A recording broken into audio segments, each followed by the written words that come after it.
Econômica anuncia hoje os primeiros ajustes sobre os gastos públicos de 2025.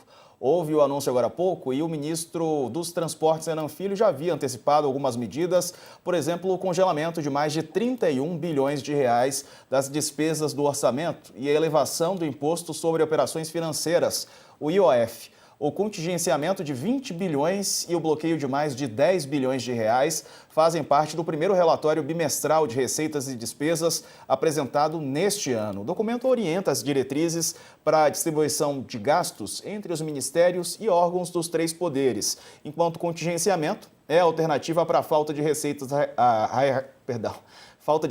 arrecadadas para o cumprimento do superávit primário. O bloqueio é adotado sempre que os gastos do governo ficam 1,5 ponto percentual acima da inflação. Os dois ajustes atingem as chamadas despesas discricionárias. É o nome técnico usado para descrever os gastos não obrigatórios. A exemplo dos recursos para investimentos. O assunto é bem técnico, por isso Felipe Salto, colunista do UOL, economista-chefe da Warren, está aqui conosco para ajudar a traduzir para a gente que não é economista, Felipe, o que isso representa, meu amigo? Uma boa noite para você. Boa noite, Diego. Boa noite, Couto e todos que estão nos ouvindo. Esse relatório é muito importante, né? Porque ele faz parte de uma certa liturgia do processo orçamentário que está prevista na Lei de Responsabilidade Fiscal. Basicamente, o governo é obrigado a prestar contas e atualizar suas projeções. Olha, a receita não está indo tão bem, a despesa está mais pressionada, então as metas fiscais estão sob risco ou não estão. E aí, a partir desse diagnóstico, ele então anuncia os chamados contingenciamentos e bloqueios de despesas. Foi o que ele fez hoje, foi a primeira vez no ano, porque o primeiro relatório bimestral que deveria ter saído em março não saiu, porque o governo decidiu postergar isso em razão da não aprovação da lei orçamentária anual.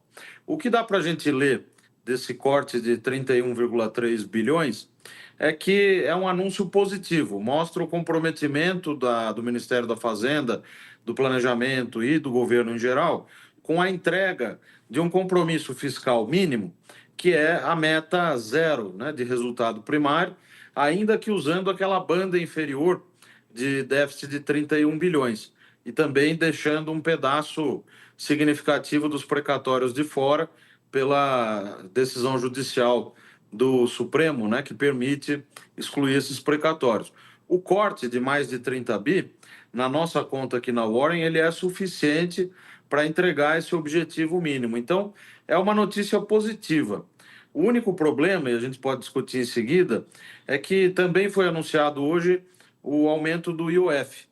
E pelas contas do governo, o governo está considerando um impacto de 20 bilhões de reais na arrecadação já neste ano.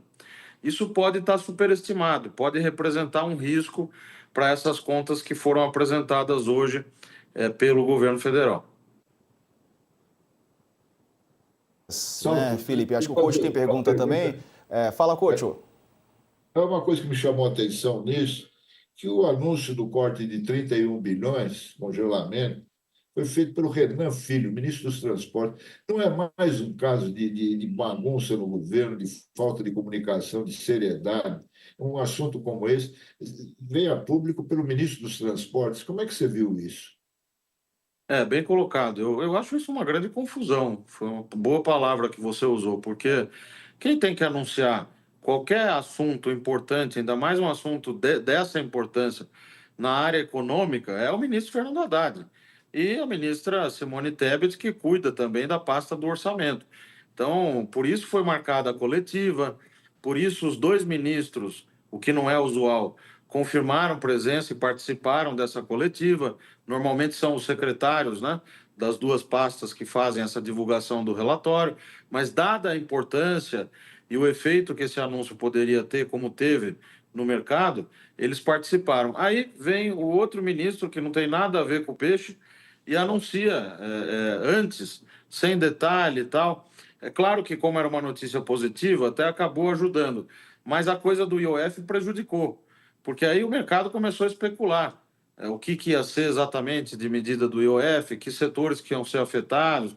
Então, isso mostra uma desorganização, né, do governo nessa matéria de transmitir até notícias que são positivas, né? Nessa área onde todo mundo esperava algo relevante em termos de cortes, né? Ô Felipe, vamos falar do IOF agora então? Como que a gente vai pagar mais e o que isso representa? Você estava falando que pode haver, pode estar sendo superestimado, né? Esse valor que deve ser ou pode ser arrecadado segundo o governo. Exatamente, Diego. Eu estava agora analisando o decreto, né, que acabou de ser publicado e também a coletiva com as autoridades, os secretários aí do ministro Fernando Haddad. E, basicamente, o que está mudando é que você está majorando alíquotas para operações, por exemplo, de planos do tipo VGBL, né, aqueles planos de previdência, então, mais acima de um determinado nível de aportes. Então, por exemplo, acima de 50 mil por mês, você vai ter que pagar 5%. Operações de câmbio, aí tem várias mudanças, inclusive para remessa de recursos por contribuintes domésticos para contas lá fora, para investimentos em fundos no exterior. Também operações de empresas, de cooperativas. Foram feitos vários ajustes para tentar calibrar, né, para cima, obviamente, a tributação nessas três frentes desse imposto, que é um imposto regulatório, vale dizer, mas que, obviamente, ele também acaba tendo essa função de arrecadar. Do ponto de vista fiscal, Diego, claro que do ponto de vista econômico vai ter vários desdobramentos. Aqui, hoje, por exemplo, na corretora, a gente conversando com clientes, com interlocutores aqui, a gente já vê a preocupação de como isso pode afetar os setores, né, de maneiras diferentes. Mas, do ponto de vista fiscal, já dá para dizer de imediato que essa divulgação de que vão arrecadar 20 bilhões nesse ano e mais de 40 bilhões no ano que vem, ela preocupa, né? Porque não veio nenhuma memória de cálculo, não tem uma explicação de como essa estimativa foi feita. O IOF, para vocês terem ideia, o total dele no ano passado foi 67,5 bilhões de reais.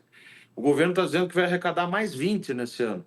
Quer dizer, ele está apostando muito nessa medida para ajudar no fechamento das contas. E mais de 40 bilhões de reais no ano que vem.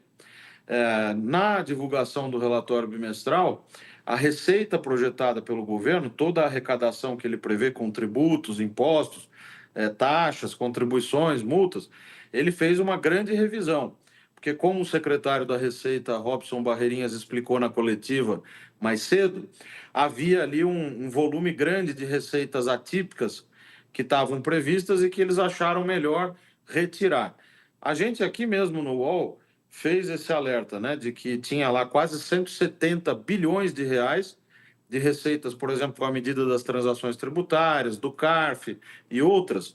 E agora o governo está dizendo, olha, eu acho que eu vou ter 80 bilhões a menos desse volume. Isso mostra um pouco, Diego, Couto, como o nosso processo orçamentário precisa ser reformado, né? Porque a gente, na verdade, aprovou uma lei orçamentária totalmente distante da realidade. Quem prova isso é o próprio governo com o seu relatório bimestral de hoje. É isso aí. Felipe Salto, obrigado por traduzir esses dados para a gente, meu amigo. Um abraço, uma boa noite.